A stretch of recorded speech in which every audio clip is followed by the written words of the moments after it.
This episode of Capes and Lunatics is brought to you by Tweaked Audio. Get awesome headphones, go to tweakedaudio.com and use the coupon code Southgate to get 30% off, free shipping, and a lifetime warranty. Or you can get there through the link on our website, southgatemediagroup.com.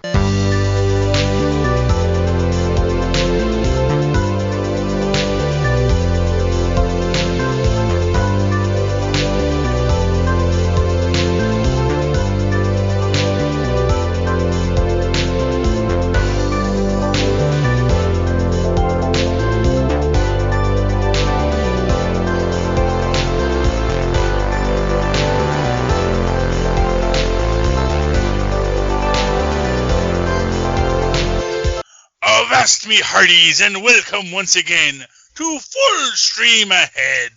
I am your host, Charlie the Professor Esser, and with me as always is me first mate and skinny rich friend. It's Mozz. Welcome, Mozz, once again. Oh, goodness. Tonight's episode, Agent Carter, Season 2, Episode 5, The Atomic Job. As Jarvis's precision and quick-thinking skills are put to the ultimate test, Peggy must find a way to stop an atomic explosion that threatens to destroy all of California.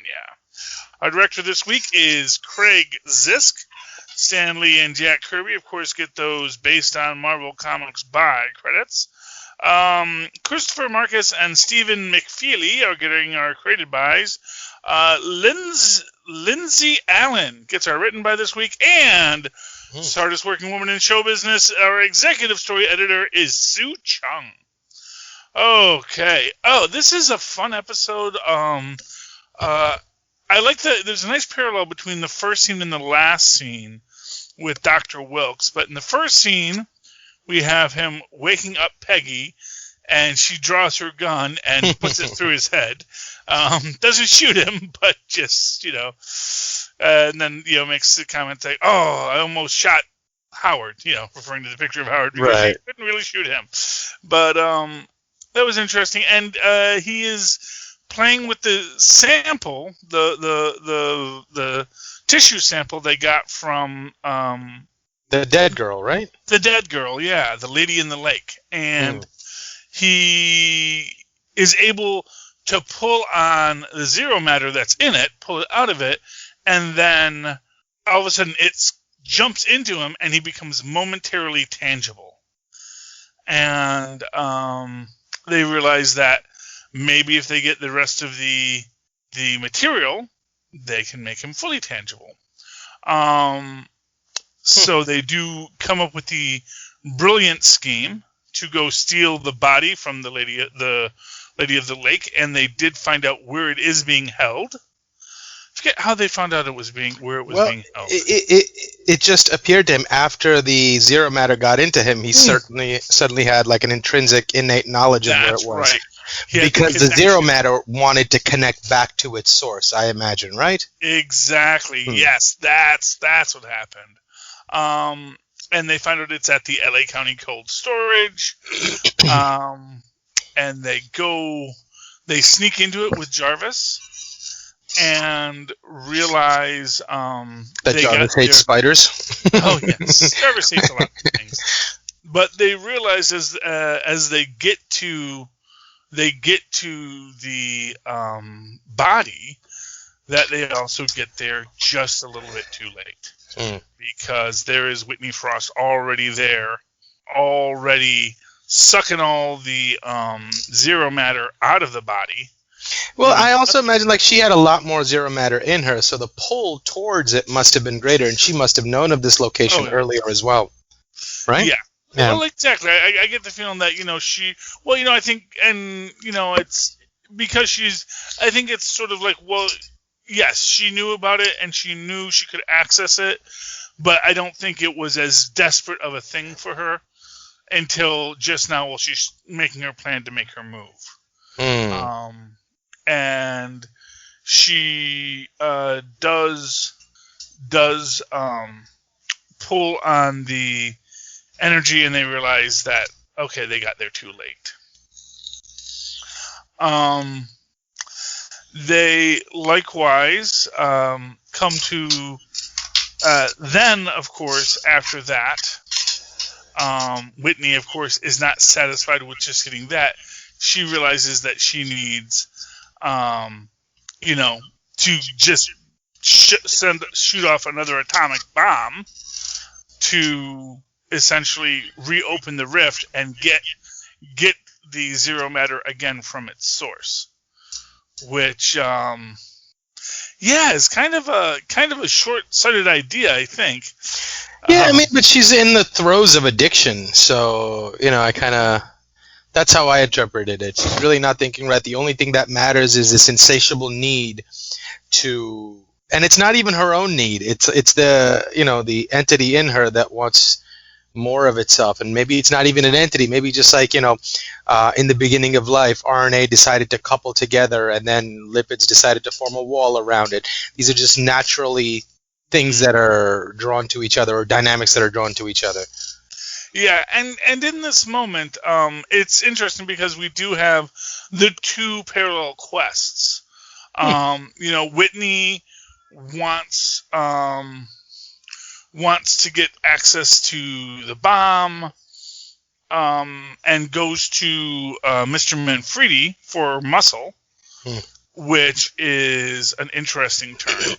The Manfredis, of course, for those who are, though this is not Sylvester Manfredi, also known as Silvermane, the Manfredi crime family is a Magia family in the Marvel Universe that is well recognized, and that often are a pain to Spider-Man. So it's a nice little shout out to them, and to have Manfredi here establish himself as the kind of lovesick puppy dog to Whitney Frost. I thought was an interesting, a psychotic lovesick puppy dog. Right.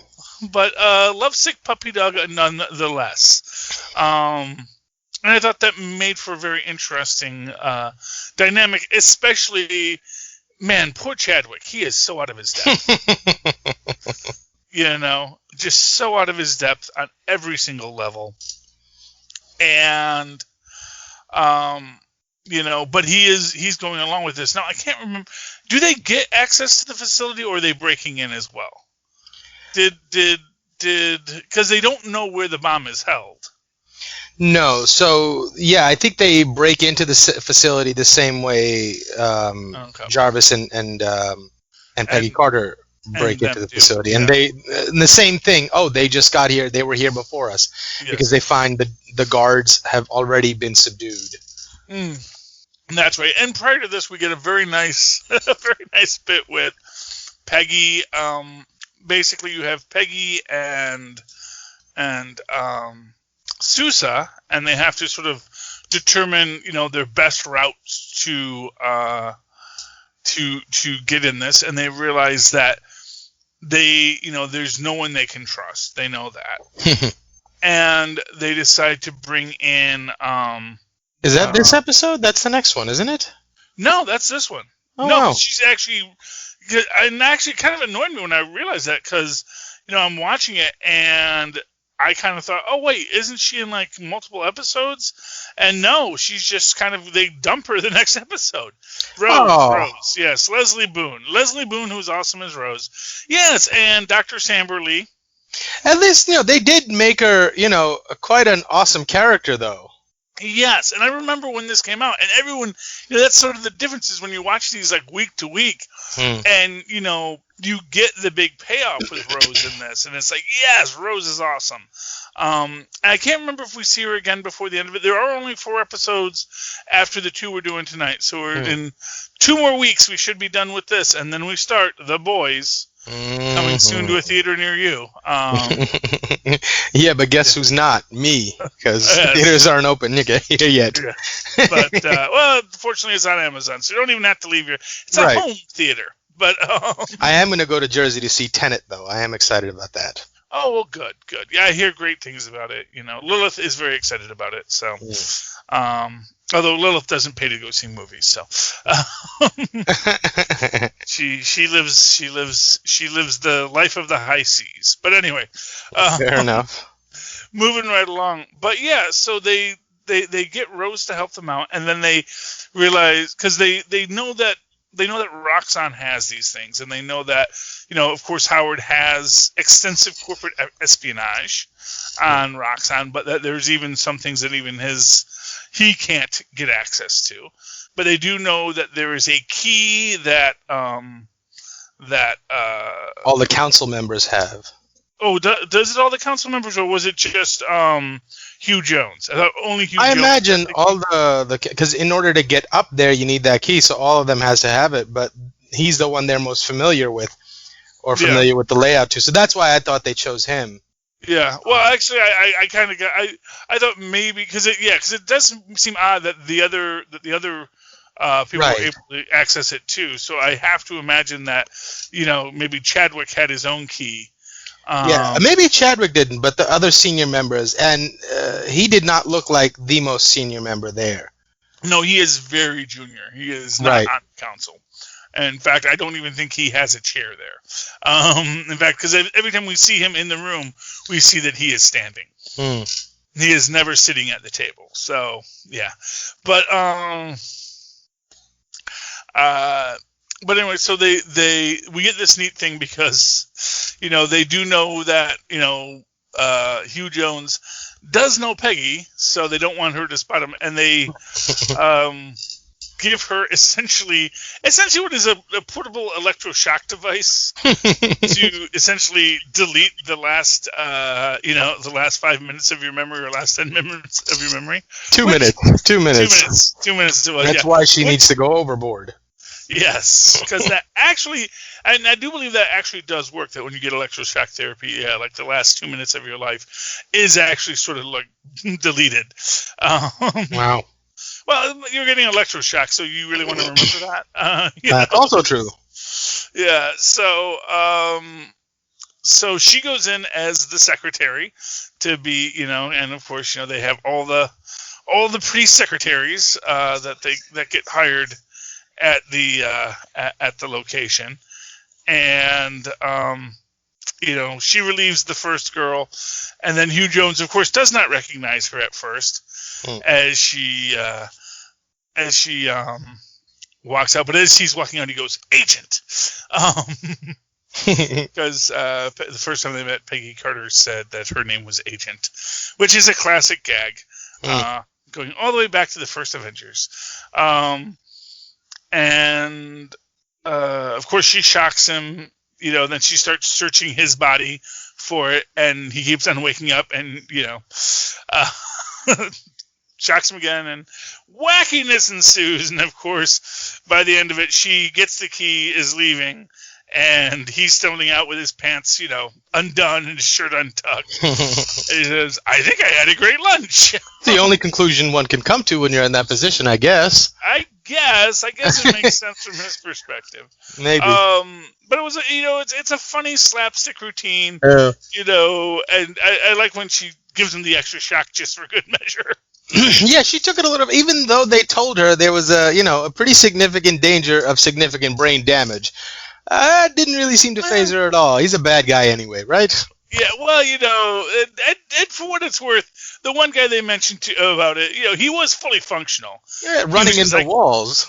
Well, we don't know if he's a scientist. He might have been running into walls beforehand. We don't know that was a direct result. I'm just saying. Fair enough. The guy could walk into walls. I walk into walls all the time, so I'm not assuming that's a side effect. It was funny comedically, but but they obviously still felt he was fine enough to still work in the lab. So it's not like he was, he was having excessive problems. Yeah, but look at what they use him for in the lab. He was the guinea pig. Well, yeah.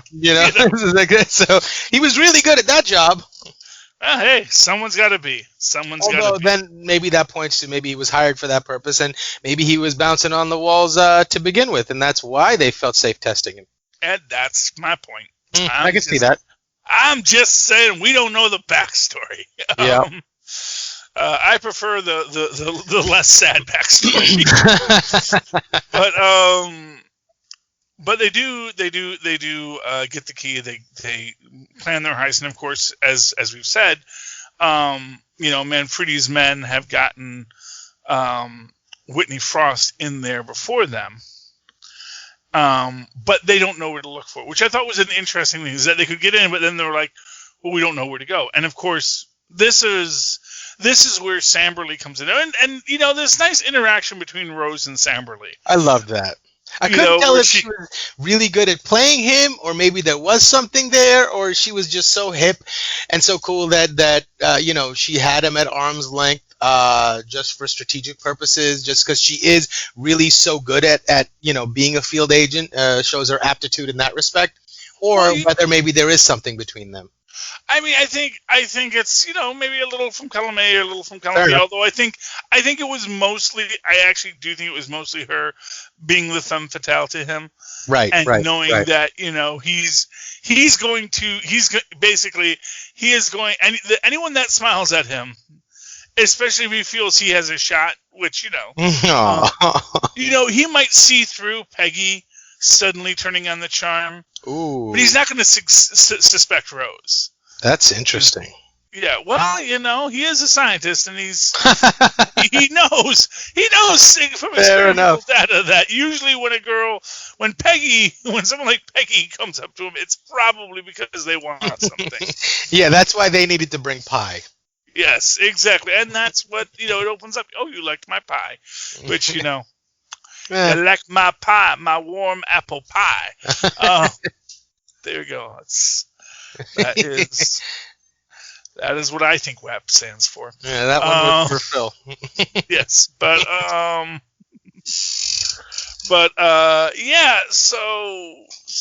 also Samberly wants to go on an adventure too, right. Which makes it kind of a fun little ragtag group. Although, man, Samberly makes you really appreciate Fitz and Simmons. It's just he is. I mean, I'm sure he's brilliant in his own right, but he is not Fitz. He is definitely. And I don't mean this in any way a bad way, but definitely civil servant grade. Right. And here's what I'll say. I will not deny that he probably did turn down a lot of offers and chose to be at the SSR and is doing great work with them. But at the same time, he is probably best in a lab, and having to think on his feet is probably not his forte. But he does, for what it's worth, tell them exactly what room the bombs are probably kept in, and turns off the alarms, although accidentally opens all the doors when he does that.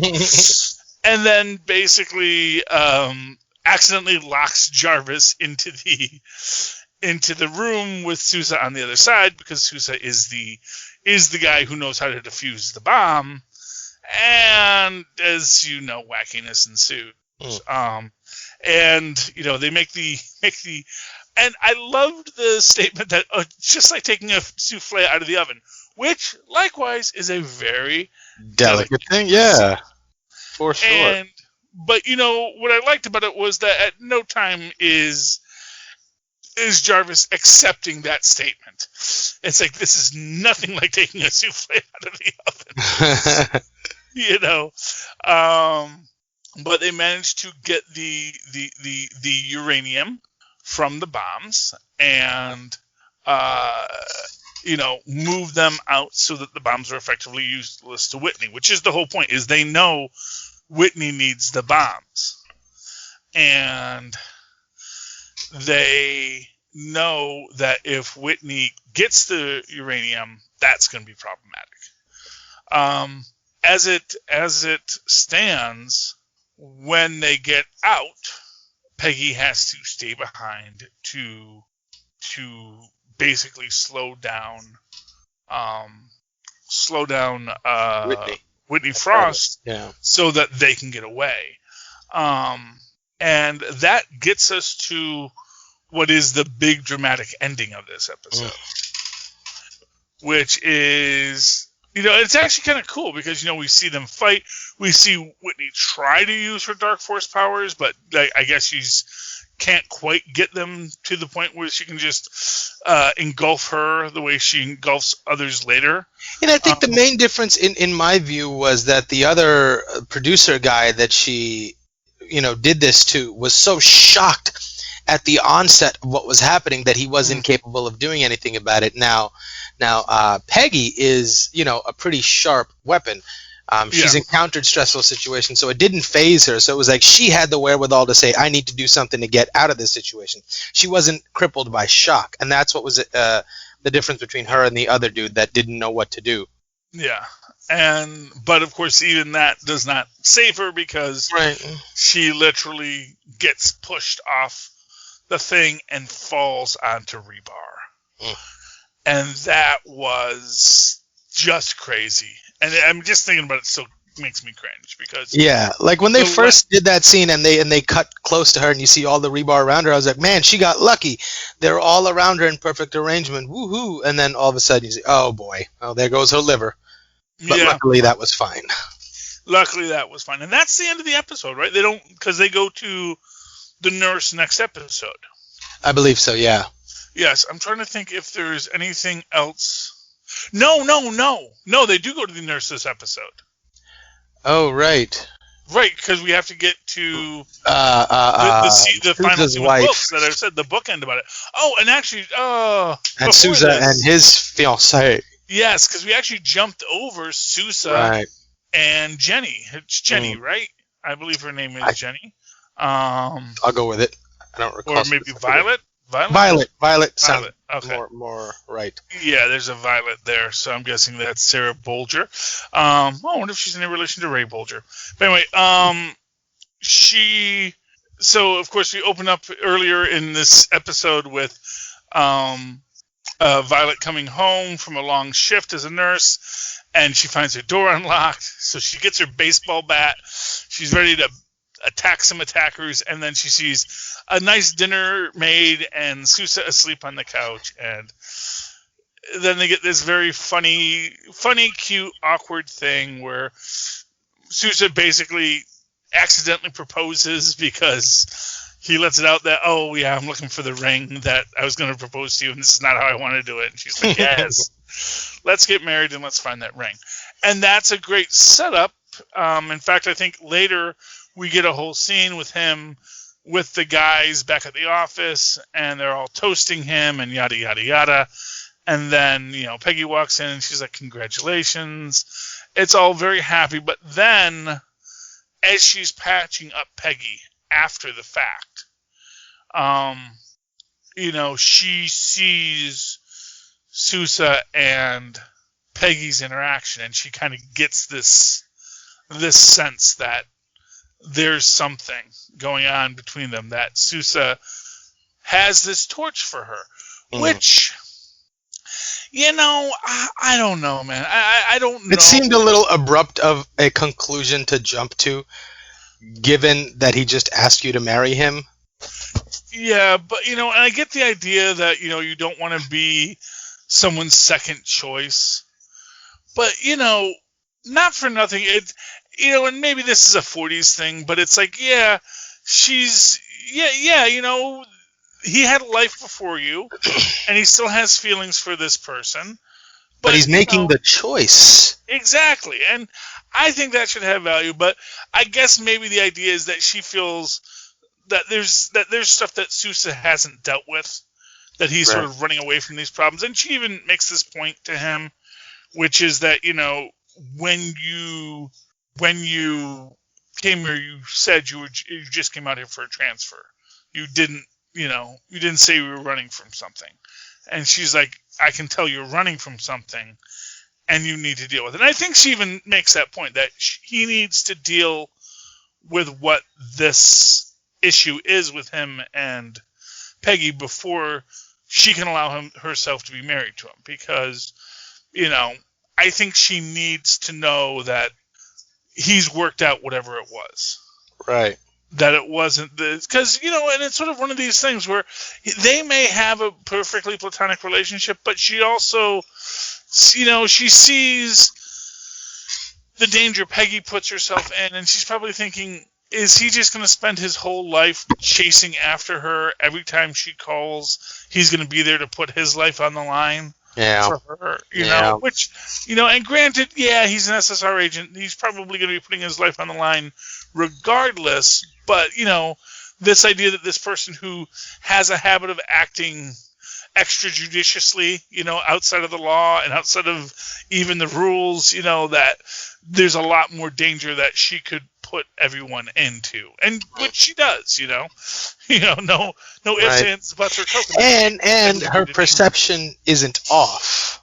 Yeah, she's not wrong about it either, and she's a valid point to make. Yeah, so I think it makes for an interesting variation on it, and one that clearly is weighing on the story, you know. But that is something between Sousa and Violet, and you know, for all of its weight and all of its difficulty, you know, it's something that Sousa is going to confront Peggy with in the next episode.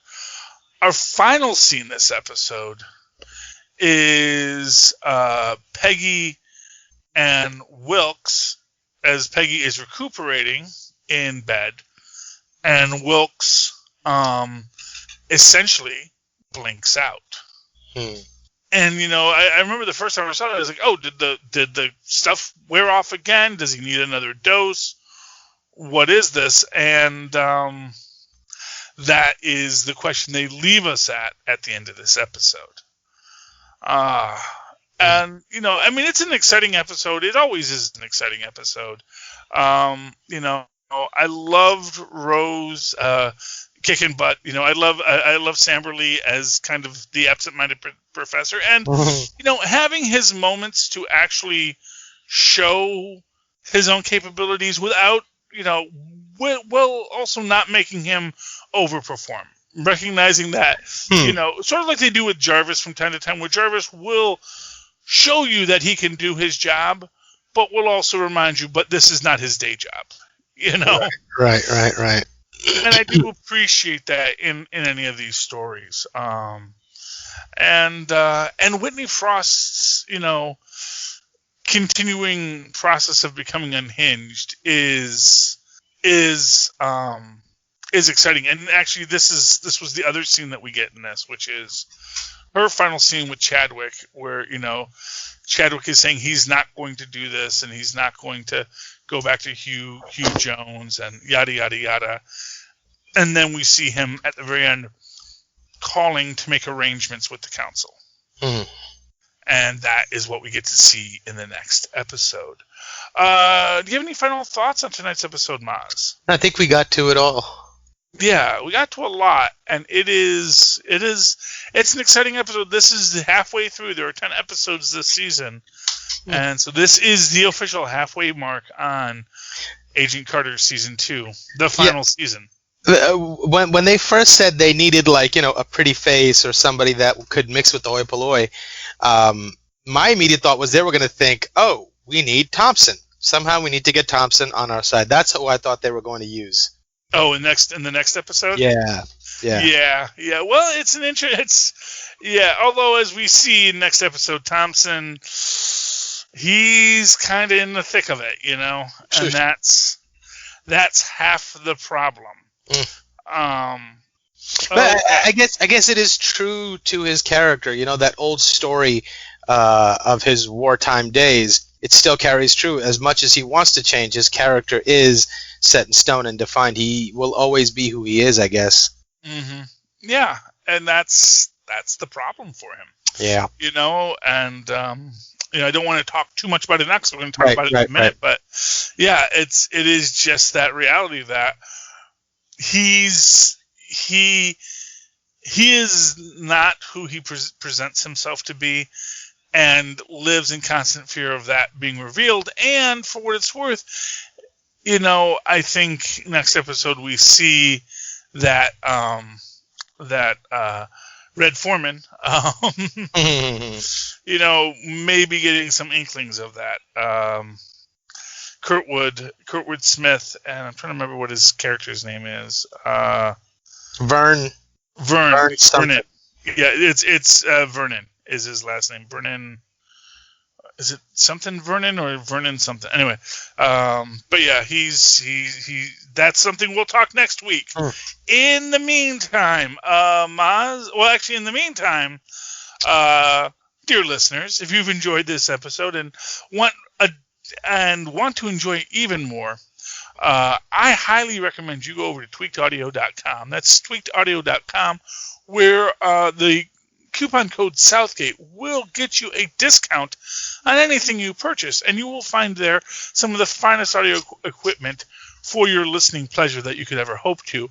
Likewise, that Southgate coupon code can be used over at huntakiller.com, where Michelle Gray, Private Eye, is trying to crack a cold case and could use your help. It's like getting an escape room delivered to your home each week.